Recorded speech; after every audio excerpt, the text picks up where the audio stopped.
Bonjour Fabien.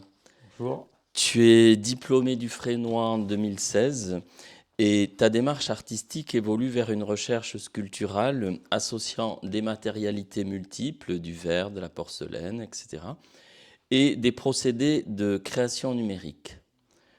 Tu es en séjour de recherche au Bel Ordinaire avec Frédéric Lemaigre, un auteur qui évolue aux frontières du commissariat d'exposition, de l'édition et de la production d'œuvres de cinéma.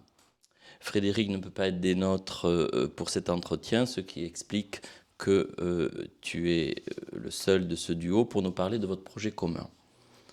J'aimerais en premier lieu que tu nous dises ce qui vous a rassemblé, Frédéric et toi, pourquoi vous travaillez ensemble sur ce projet. Alors, comme souvent, ça part d'une histoire humaine. Avec Frédéric, en fait, on s'est rencontrés en 2016 à Périgueux, lors d'une rencontre. J'étais en résidence à Poitiers à ce moment-là et j'avais été convié à une table ronde lors d'une rencontre autour des acteurs du champ des arts visuels en Nouvelle-Aquitaine. Et depuis, en fait, on a gardé contact. Donc Frédéric dirige un centre d'art à Royan où il m'a invité en 2020 pour une exposition monographique suite à une résidence à l'Université de La Rochelle. Et il se trouve que déjà à cette époque-là, il avait comme projet de faire une exposition autour de la calligraphie, alors japonaise à ce moment-là, que son projet a évolué. Et ça a donné lieu à Royan, donc cet été, en 2025, à une exposition avec un calligraphe, un maître calligraphe mongol qu'il avait rencontré lors de ses pérégrinations en Asie. Et il souhaitait poursuivre une dynamique qui avait été créée par cette exposition, continuer à travailler autour de cette question de la calligraphie, mais de l'ouvrir à un questionnement plus vaste autour du langage. Et donc il m'a sollicité, comme dans ma pratique, il y a un certain nombre de travaux qui tournent autour de cette question du langage et notamment de sa mutation au regard des technologies numériques et de l'intelligence artificielle telle qu'on la connaît aujourd'hui. Et c'est sur cette base qu'on a commencé à réfléchir à ce projet de commissariat à quatre mains qui viserait à mettre en regard donc les formes calligraphiques traditionnelles mongoles avec des créations contemporaines qui plus largement questionnent l'évolution du langage et de ses supports d'inscription, notamment via le numérique. Votre projet pour ce séjour de recherche au BO nous parle d'écriture, de l'écriture, indissociable d'une production graphique qui reflète les évolutions sociétales depuis son invention. Vous citez l'écriture cunéiforme sur tablette d'argile chez les Sumériens, le support papier jusqu'au traitement de textes actuels, l'irruption des technologies numériques et de l'intelligence artificielle. Alors, j'ai envie de te demander quel est donc ce projet, quelle est son évolution, voire sa formalisation. Alors effectivement, dans ce que tu cites, il y a quelque chose qui est vraiment au cœur de notre démarche et plus précisément sur le volet plus contemporain du langage tel qu'on l'aborde, c'est la question du support en fait. Parce qu'effectivement, la calligraphie traditionnelle, mais plus largement tout ce qui était de l'ordre de la civilisation du livre, en fait, hein, qui s'employait à fixer et à figer le texte sur le papier, il y avait ce rapport précisément à la fixité, où le langage se retrouvait comme inscrit de manière durable sur le papier. Et ce qu'on connaît aujourd'hui avec le numérique, c'est justement... alors j'aime pas trop cette idée de dématérialisation parce qu'il n'y a rien de plus tangible finalement qu'un smartphone ou qu'un ordinateur, mais malgré tout il y a cette idée que le langage qui transite par ces machines n'est plus fixé de la même manière qu'il l'était par le papier.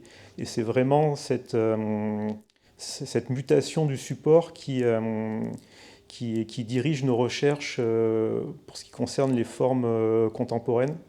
Et ça peut être sous forme de dialogue, hein. Tu parlais des tablettes sumériennes. Dans les artistes qu'on envisage de montrer, il y a par exemple un artiste turc qui s'appelle Berkay Tuncay, qui a réalisé une pièce où il traduit des tweets de Kanye West en tablettes cunéiformes. Donc, un jeu comme ça de retour à ces langages qui transitent par le net et qui reviennent vers leur support quasi originel, parce que comme tu l'évoquais, les tablettes cunéiformes en argile des 3e millénaires avant Jésus-Christ sont un des premiers supports historiques de fixation du texte. Donc cette relation ce qu'on appelle l'engramme, en fait, hein, à la manière dont l'écriture vient s'inscrire sur un support, est une des clés voilà, de la recherche d'œuvres et de la manière dont on aborde ce questionnement autour du langage. On revient de manière un petit peu plus formelle dans l'atelier, au Bel Ordinaire, pendant ce séjour de résidence. Qu'est-ce qui se passe? Ben, on travaille, en fait, on avait un calendrier qu'on avait préparé avant notre arrivée ici. Donc, on essaye de travailler de concert et en parallèle plusieurs pistes de travail, des choses plus terre à terre, disons, comme des appels à projets pour tout ce qui est de l'ordre du financement de l'exposition qu'on envisage, donc des choses plus administratives. Évidemment, tout ça est aussi une manière de faire progresser le fond, évidemment, et tous les questionnements que génère notre projet, parce que qui dit écriture de dossier dit aussi réflexion sur le fond, enfin, notamment, j'en reviens à cette question du support, mais la lecture, par exemple, de Papier Machine de Derrida ou des ouvrages de Wilhelm Flusser sur cette question a à la fois alimenté cette écriture de dossier et la réflexion plus curatoriale et plus théorique autour du projet.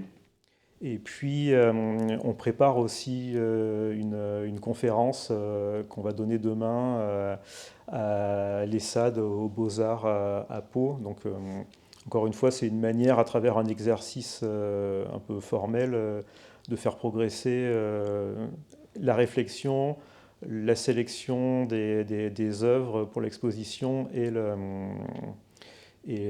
toutes les questions, enfin, et l'articulation entre la dimension théorique et artistique qui est au cœur du projet. Donc il y a une exposition qui se profile. C'est ça, la finalité de notre collaboration, effectivement, hein, c'est un co-commissariat, comme je le disais, donc à terme, une exposition sans doute à Royan courant 2026.